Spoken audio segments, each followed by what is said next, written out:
Wait, what? What? Oh, hi there, kiddies. I'm Joke Man, and you're watching Channel Pop. Don't forget to subscribe.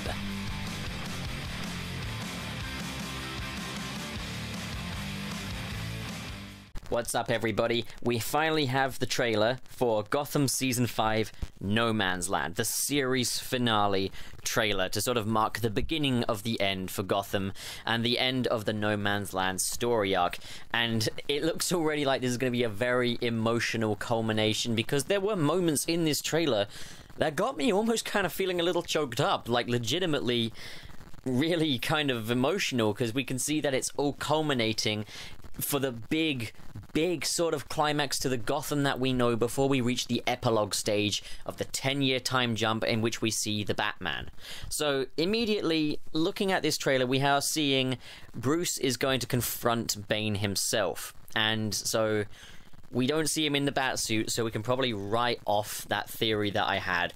I mean, Boba Talks did tell me otherwise in his comment section that no, we would not be seeing an early Batsuit. The Batsuit that we get in the finale is the Batsuit. And yeah, I believed him, but I also believe in myself. And I noticed the homage to The Dark Knight Rises with Nyssa Al Ghul basically saying, once Gotham is in ashes, you have my permission to die. Very unsubtle, but I do dig the reference. And that's kind of something that Gotham's always been about, is pulling references from a number of very different sources. And like, the main source I have noticed for the No Man's Land series has been Batman Arkham City, with, you know, the whole city being cordoned off, Hugo Strange having experiments going on in there, and suddenly a barrage of helicopters then come bombing the place. It is very Arkham City, and that line in there was very Dark Knight Rises. We've had a lot of references to the Killing Joke with Jeremiah's storyline and everything like that, as well as the overall power balance being based off of No Man's Land.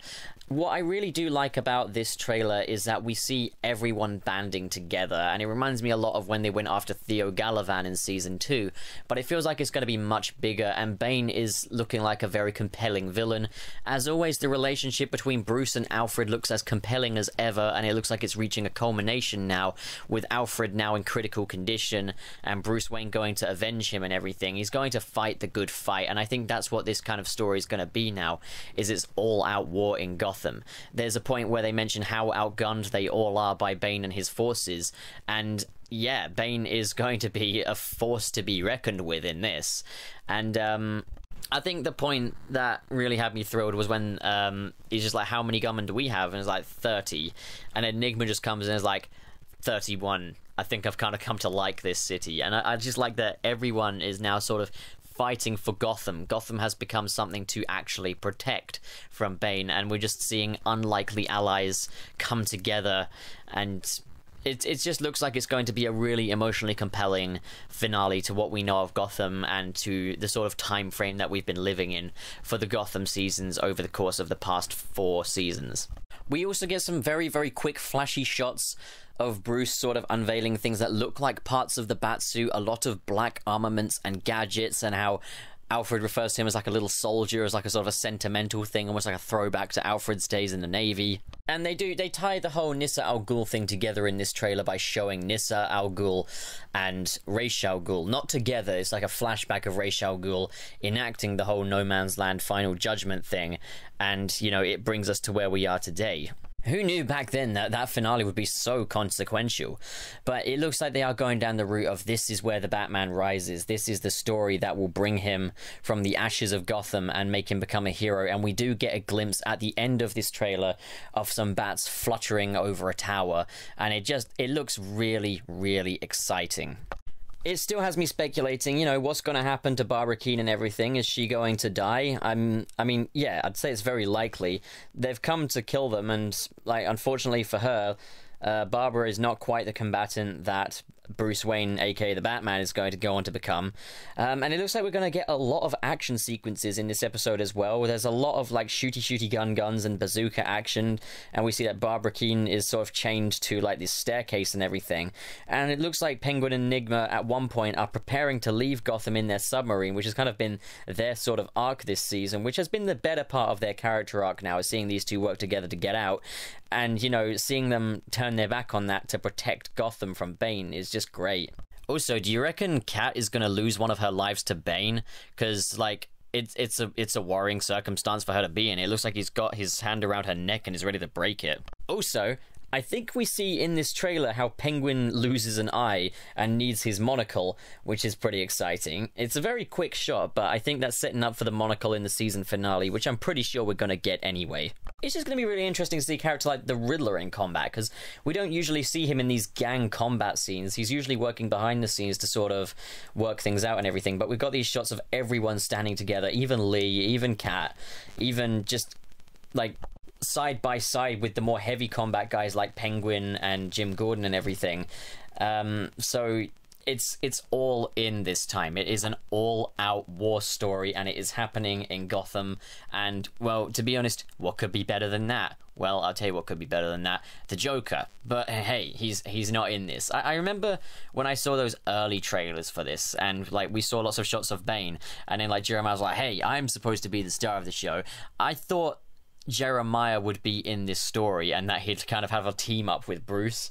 I thought that would be quite cool, but I guess, you know, there's a lot going on. You can't afford to have a character like Jeremiah chewing up too much of the scenery when the story is this big. So I guess that was a wise move on their part to bump him off quite early.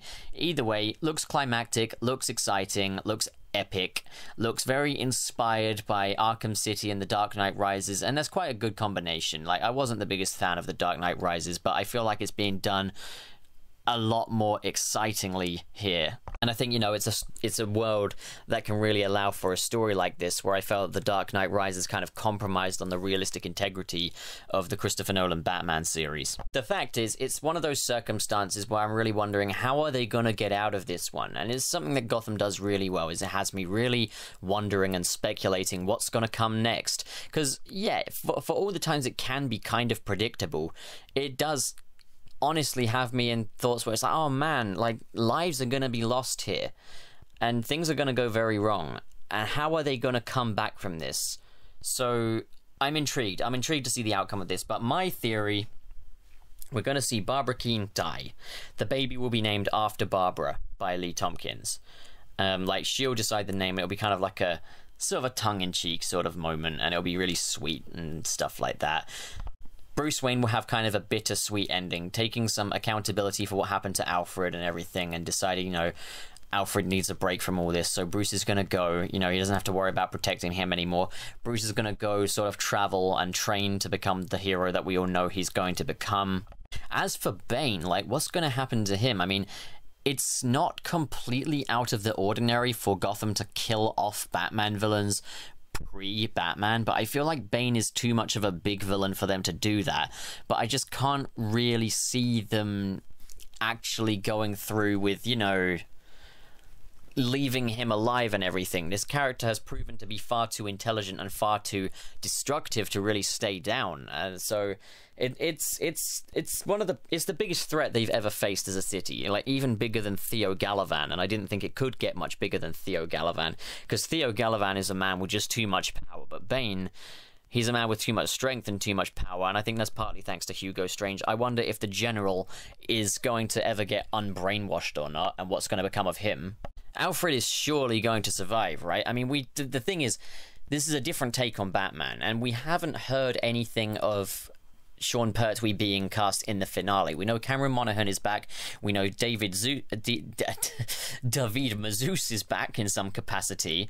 We know that Lily Simmons is playing Selena Kyle. We know that we've got Echo back, and obviously Ospot Cobblewald and Edward Nigma and Joke Man. But we've heard nothing of Alfred or Sean Pertwee or anything like that, and maybe he just doesn't have a role in that story, or maybe something worse has happened, and knock on wood it hasn't, because I love Alfred and I love Sean Pertwee in this role. But maybe there's a reason why he's getting a prequel series to himself. Maybe there's a reason why this character's being honoured, and that really puts the willies up me for a less PG term for it, I guess. So yeah, worrying stuff. Who do you think died, though? Like, do you think the Balloon Man is dead? He can't die, right? Like, wait, did he die? Did he die in season 1? Okay, well, do you think the resurrected Balloon Man died? I really hope he didn't die. Do you think they bombed Jerome's grave? Now that That is the true theory here. Okay, so what did you think of the trailer? Comment below and discuss, and if you enjoyed this video and you want more like it, don't forget to hit subscribe and hit the like button. And if you've done that already, well, what a trooper you are. You are truly worthy of Bane's army. Thank you so much for watching, guys, and have a great day.